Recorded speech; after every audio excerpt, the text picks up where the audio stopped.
হঠাৎ করে দেখা যাচ্ছে ইউনূস সরকার এত লোন নিছে কেন? এই বিষয় নিয়ে হঠাৎ ভাইরাল হইছে এই বিষয়। আর এই বিষয় কেন ভাইরাল হইছে এটা আশা করি বোঝার জন্য হচ্ছে মানে খুব বেশি ইন্টেলিজেন্ট হওয়ার দরকার নাই। সরকার চেঞ্জ হইছে সেই ক্ষেত্রে এটা ভাইরাল হচ্ছে এখন। তো আসলে এই বিষয়ে কিছু কথা বলতে চাই। সেই কারণে ভিডিওটা করতেছি। তো বাংলাদেশে যখন ৫ তারিখের আন্দোলন হইলো, ৫ তারিখের আন্দোলনের পরে আওয়ামী লীগ সরকারের পতন হলো। তখন হচ্ছে ভারতীয় মিডিয়া এটাকে অন্যভাবে দেখানোর চেষ্টা করলো। যেটা সবাই জানে। আর বিশ্বমঞ্চ বলেও একটা কথা আছে। সেই বিশ্বমঞ্চে হচ্ছে এই আন্দোলনটাকে মানে অন্য একটা রূপ দেওয়ার চেষ্টা করছে ভারত। এবং বিশ্ব রাজনীতিতে ভারতের ইনফ্লুয়েন্স অনেক আমার বাংলাদেশের চেয়ে বেশি এটা মানতে হবে আরকি।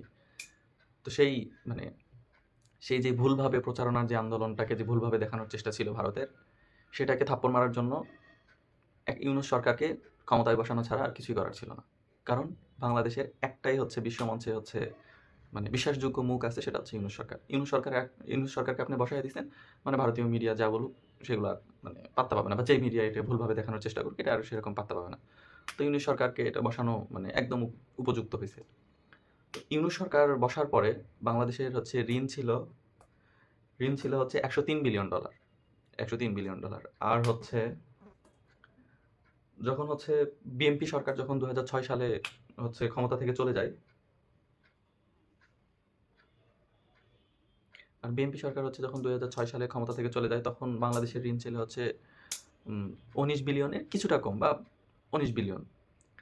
তারপরে তত্ত্বাবধায়ক সরকার হচ্ছে করে গেছে হচ্ছে লোন $২৩ বিলিয়ন মতো। তো আপনি ২০০৮ সালে আওয়ামী লীগ সরকার যখন ক্ষমতায় আসে তখন আপনি বলতে পারেন হচ্ছে বাংলাদেশের ঋণ ছিল হচ্ছে $২৩ বিলিয়ন মতো। তো গত ১৬-১৭ বছরে হচ্ছে ২৩ থেকে $১০৩ বিলিয়ন হচ্ছে বাংলাদেশের ঋণ আসছে। এখন আসেন বাংলাদেশকে ঋণ নিতে হয় কেন? বাংলাদেশের হচ্ছে বাণিজ্য ঘাটতি হচ্ছে $২২ বিলিয়ন মতো মানে ২০ থেকে $২৫ বিলিয়ন মতো বাংলাদেশের ঋণ ঘাটতি। মানে আমরা হচ্ছে পণ্য আমদানি রপ্তানি করার পরেও হচ্ছে আমরা ২০ থেকে $২৫ বিলিয়ন মানে আমদানি বেশি করি রপ্তানির থেকে। আর এটা হচ্ছে ঘাটতি হয় আমাদের মানে ঘাটতি পূরণ হয় হচ্ছে প্রবাসীদের হচ্ছে পাঠানো রেমিটেন্স থেকে। প্রবাসীরা হচ্ছে ২৩ থেকে $২৭ বিলিয়ন মতো অন অ্যান এভারেজ হচ্ছে উম রেমিটেন্স পাঠায়। তো এটা দিয়ে আমাদের মানে পূরণ হয়ে যায় চলার মতো মানে নেক টু নেক আরকি। তো এক্সট্রা কিছু হাতে থাকে না যে মানে উন্নতি করব বা দেশের কোনো একটা কারণ কোনো কিছু উন্নতি করতে গেলে যেমন আমাদের বাড়ি করতে গেলে টাকার প্রয়োজন, তেমন সরকারের হচ্ছে একটা বড় প্রজেক্ট করতে গেলে তখন ডলারের প্রয়োজন। তো এক্সট্রা কিছু আরকি হাতে থাকে না। আমরা নেক টু নেকে সবসময় থাকি। তো সরকার হচ্ছে কতগুলো প্রজেক্ট হাতে নেয় আওয়ামী লীগ সরকার। সেটা হচ্ছে যেমন পদ্মা সেতু, রেলওয়ে সেতু, যমুনা রেলওয়ে সেতু, elevated expressway, metro rail, Karnaphuli tunnel. তো এগুলোর ক্ষেত্রে হচ্ছে সব মিলায়ে সরকার হচ্ছে বাকি টাকা হচ্ছে ৮৪ বিলিয়নের মতো হচ্ছে ঋণ করছে। তো এই ঋণের আবার হচ্ছে এই ঋণ হচ্ছে একবারে কিন্তু আসে না। মানে দেশের মধ্যে ঢোকে না। এই ঋণ আসার কিছু ধাপ আছে। যেমন এই সবগুলা প্রজেক্ট মিলে সরকার হচ্ছে ঋণ নিল। এই ঋণ হচ্ছে ধাপে, ধাপে আসবে। মানে হচ্ছে আপনি কতটুকু কাজ করছেন, কতটুকু কাজ বাকি আছে, সেটার উপরে আপনাকে মানে ধাপে, ধাপে হচ্ছে আপনাকে ঋণ দিবে। একবারে আপনাকে হচ্ছে যে ৮৪ বিলিয়ন এতগুলো প্রজেক্ট মিলে আপনি ৮৪ বিলিয়ন হচ্ছে লোন করলেন, আপনাকে ৮৪ বিলিয়ন দিয়ে দিল। বিষয়টা এরকম না। এটা আপনার কাছে হচ্ছে ধাপে, ধাপে ধীরে, ধীরে আপনি কতটুকু অগ্রগতি হইছে, সেই ক্ষেত্রে আপনার মানে টাকা আসবে। এভাবে আরকি কাজ হয়। এইখানে হইছে কি বিষয়টা, আওয়ামী লীগ সরকার যতগুলা হচ্ছে প্রজেক্ট হাতে নিছিল, সেগুলা তারা ক্ষমতা থেকে হচ্ছে মানে হঠাৎ করে গেছে তো এগুলো সম্পূর্ণ করে যেতে পারেনি। ঋণ করে গেছে কিন্তু ঋণের কাজগুলো সম্পূর্ণ করে যেতে পারেনি। আর ঋণের টাকাটাও আসেনি। তো ইউনূস সরকার যখন ক্ষমতায় আসছে, ইউনূস সরকার ক্ষমতায় আসার পরে কি আপনার বাড়ির পাশে যে রাস্তাটা ছিল ওই কাজটা কি বন্ধ হয়েছিল? যেমন আমি আমাদের নজিপুরের কথাই বলি। ইউনূস সরকার ক্ষমতায় আসার পরে বাংলাদেশের হচ্ছে সরি বাংলাদেশ বলতেছি। মানে আমাদের নজিপুরের হচ্ছে গোল চত্বরে এখানে হইছে, হাই স্কুল রোডে ওইটা হইছে, গার্লস স্কুল রোডে ওইটা হইছে। তারপরে হচ্ছে মহাদেবপুর থেকে হচ্ছে মানে নজিপুর থেকে হচ্ছে নওগাঁ পর্যন্ত হচ্ছে এই রাস্তাটা হয়েছে। তারপরে হচ্ছে আপনার কি বলে নজিপুর থেকে ধামরাহাট পর্যন্ত এই রাস্তাটা হয়েছে। এগুলো কিন্তু সব হচ্ছে মানে আওয়ামী লীগের সময় এগুলা কাজ হাতে নেওয়া হয়েছে। কিন্তু ইউনূস সরকার এগুলাকে আটকায়নি। তো এরকম আরও অনেক কাজ আছে যেগুলো হচ্ছে ইউনূস সরকার হচ্ছে ক্ষমতায় আসার পরে এগুলাকে আটকায়নি। এগুলাকে আরও দ্রুত কিভাবে স্বতঃস্ফূর্তভাবে কিভাবে শেষ করা যায় সেই পদক্ষেপ নিছে। আর সেই পদক্ষেপ যেহেতু এই কাজগুলা করছে, তো সেই ক্ষেত্রে কাজগুলা দেখাইছে যাদেরকে যে দেশের কাছ থেকে ঋণ নেওয়ার কথা ছিল বা নিয়ে গেছিল বিগত সরকার। তো সেই দেশের কাছে দেখাইছে যে কাজের এরকম, এরকম অগ্রগতি। তো সেই ক্ষেত্রে ওরা হচ্ছে ঋণ পাঠাইছে। যেমন ধরেন ইউনূসের আমলে হচ্ছে বড়, বড় যেমন প্রজেক্ট যেগুলো শেষ করছে, যেগুলো হচ্ছে আওয়ামী লীগ সরকারের হচ্ছে হাতে নেওয়া কাজ। যেগুলো ইউনূস সরকার শেষ করছে বড় বড় কাজ। যেমন ধরেন আপনার হচ্ছে যমুনা রেল সেতু শেষ করছে, যশোর রেল প্রকল্প শেষ করছে, তারপরে আশুলিয়া এক্সপ্রেসওয়ে শেষ করছে, তারপরে মেট্রো রেলের ১ নম্বর ও ৫ নম্বর ইয়ের কাজ শেষ করছে। তারপরে হচ্ছে এখনও প্রকল্পের কাজ শেষ হয়নি। এখনও হচ্ছে $৪৫ বিলিয়ন হচ্ছে আগের সরকারের করে যাওয়ায় $৪৫ বিলিয়ন এখনও পেন্ডিংয়ে আছে। যেই কাজগুলা করলে আপনার হচ্ছে মানে এখনও যে কাজগুলো বাকি আছে ওগুলো শেষ করতে করতে বা করলে $৪৫ বিলিয়ন আরও দেশে ঢুকবে। তার মানে আপনি বলতে পারেন হচ্ছে $৪৫ বিলিয়ন এই যে বিএনপি সরকার ক্ষমতায় আসলো, এর ঘাড়ে মানে বিএনপি সরকার নেয়নি, কিন্তু এর ঘাড়ে অলরেডি $৪৫ বিলিয়ন এর ঋণ আছে। এখন বিএনপি সরকার একটা কাজ করতে পারে, এই প্রজেক্টগুলা বা প্রকল্পগুলা আটকায় দিতে পারে। তাইলে আর ঋণও আসবে না, মানে এই সরকারকে বিএনপি সরকারকে ঋণও নিতে হবে না, কাজগুলোও আটকে থাকবে, আর এখান থেকে ঋণ স্টপ হয়ে যাবে। আর যেই ঋণ নেওয়া হয়েছে এগুলোর তো ইনস্টলমেন্টের ডেট তো শুরু হবেই, এটা তো জানা কথা। কিছু কিছু অলরেডি শুরু কিছু কিছু অলরেডি শুরু হয়ে গেছে। এখন কথা বলি ঋণ শোধ করতে হচ্ছে মানে কষ্ট হচ্ছে কেন ঋণ শোধ করতে? ঋণ শোধ করতে কষ্ট হচ্ছে বা হবে এই কারণেই, সরকারের আইডিয়া ছিল যে ঋণ করব, ঋণ করার পর একটা অবকাঠামোগত উন্নতি করব, এই উন্নতি থেকে যেই টাকাটা আসবে, যে রাজস্বটা আসবে, সেটা দিয়ে ইনস্টলমেন্ট শোধ করব বা শোধ হয়ে যাবে, এরকম একটা তারা প্রেডিকশন করতেছে মানে করছিল। তো এই প্রেডিকশন ফেল হলো কেমনে?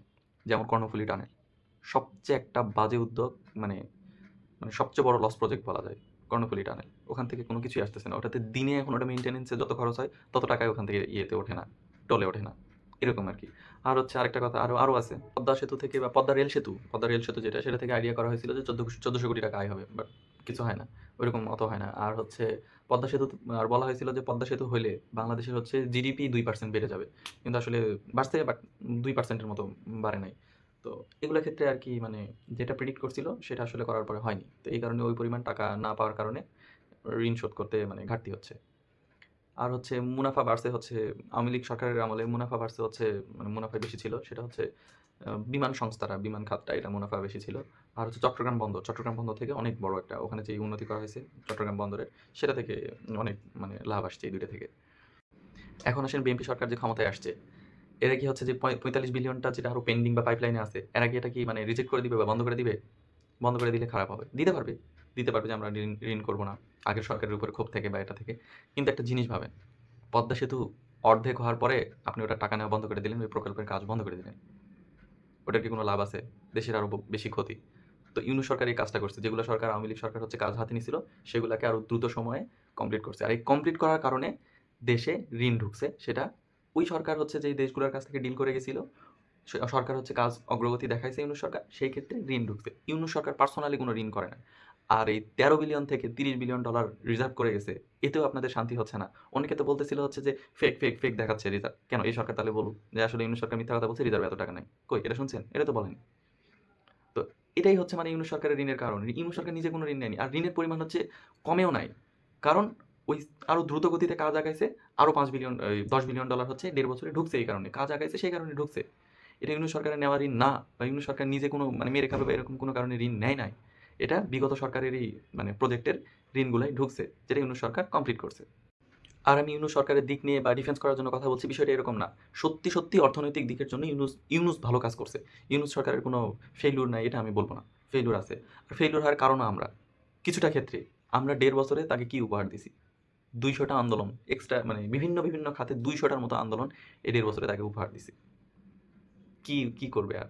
যাই হোক, আমার মনে হয় অর্থনৈতিক দিক দিয়ে যথেষ্ট ভালো কাজ করছে। আর এই ঋণ নিয়ে এত মাতামাতি কইরেন না। এই ঋণ হচ্ছে ওই আওয়ামী লীগ আমলে যে প্রজেক্টগুলো হাতে নিছিল, ওই কাজগুলো কমপ্লিট করছে, সেই কারণে ঋণ ঢুকছে।